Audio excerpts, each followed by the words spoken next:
Imagine que você está assistindo a uma tempestade se formar no horizonte, mas insiste em chamar aquilo de nuvem passageira. Não é ingenuidade, é cegueira voluntária. A maioria das pessoas age como aquele tolo que faz piquenique nos trilhos enquanto ouve o apito distante do trem. Alguém sopra um apito, o chão treme levemente, e só os poucos que entendem os ciclos da história e o efeito dominó percebem o perigo.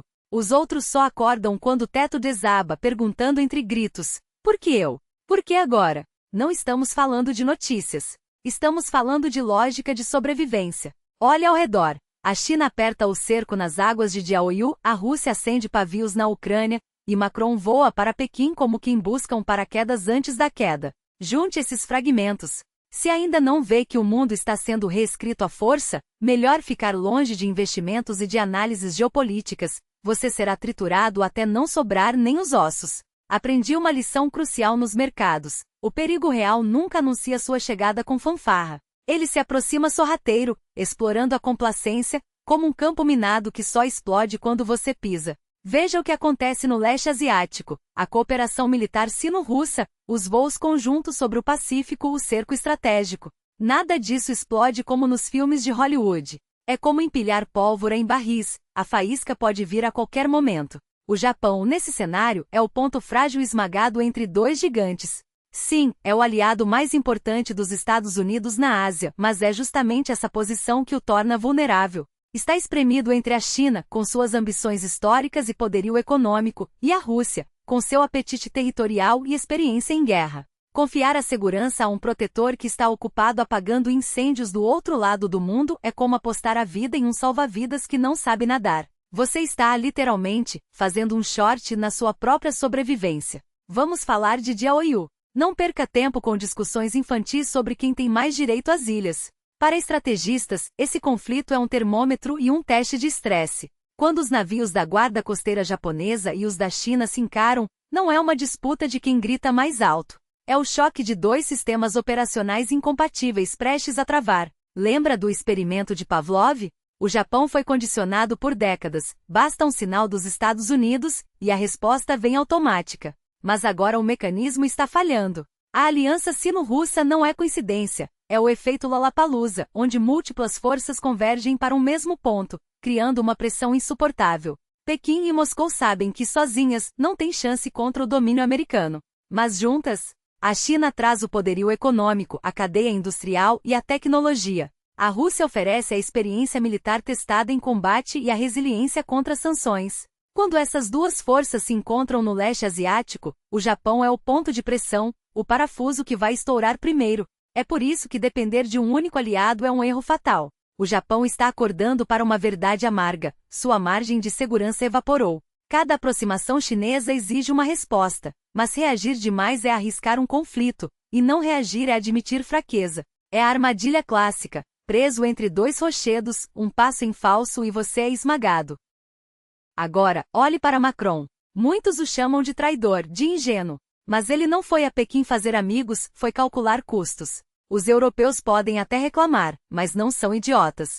Eles sentem o vento mudar. Veja a Ucrânia, veja o Oriente Médio. Os recursos dos Estados Unidos estão sendo drenados. Se você fosse o presidente da França, colocaria todas as suas fichas em um único cavalo? Só um tolo recusaria um colete salva-vidas só porque foi presente de um aliado. Macron busca equilíbrio, o que chamo de pensamento multivetorial. Ele entende que para a Europa não ser novamente o campo de batalha das grandes potências, precisa de uma terceira opção. Pequim é esse contrapeso. Não é só diplomacia, é evolução darwiniana. Quando o ambiente muda, quem não se adapta desaparece. O Japão, por sua vez, enfrenta um dilema clássico, mas com um agravante. Seus dois vizinhos não só são hostis como estão se unindo. As opções são claras. Se aproximar ainda mais dos Estados Unidos, amarrando-se ao trem em movimento e enfrentando o fogo cruzado. Manter laços econômicos com a China, o que Washington veria como traição. Ou tentar um distanciamento da Rússia, deixando o problema das ilhas do norte sem solução e os bombardeiros russos à espreita.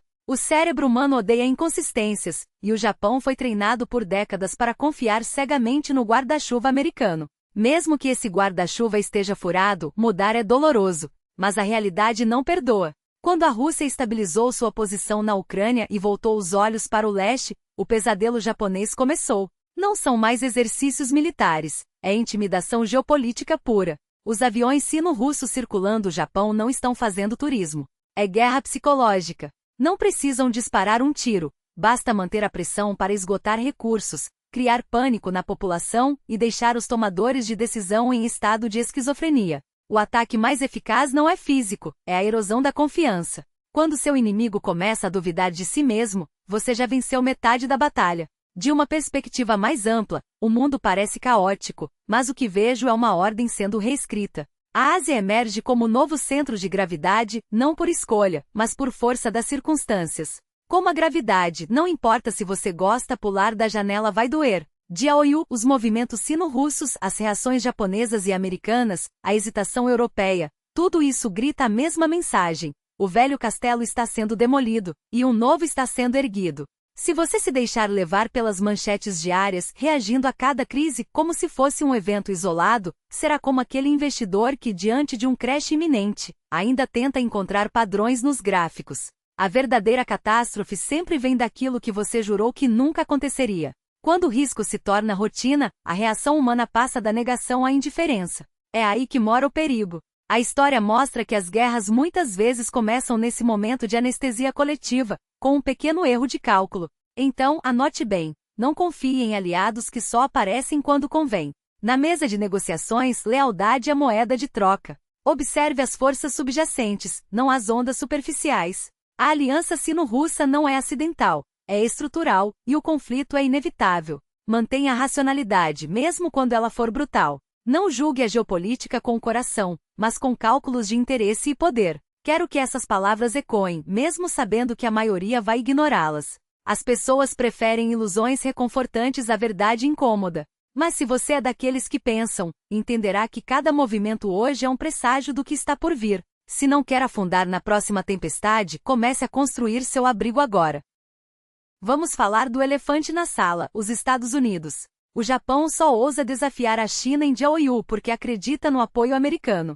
Mas isso revela o erro clássico dos investidores, superestimar a capacidade do seu parceiro de salvá-lo. Os Estados Unidos hoje são como um malabarista tentando manter 3 pratos no ar. A Ucrânia é um poço sem fundo, o Oriente Médio é um barril de pólvora, e agora querem dominar o Indo-Pacífico. Quando você vê alguém tentando equilibrar 3 motosserras no ar, a atitude inteligente é se afastar, não apostar sua vida nisso. Costumo dizer, fique dentro do seu círculo de competência. Decisões fora dele costumam ser desastrosas.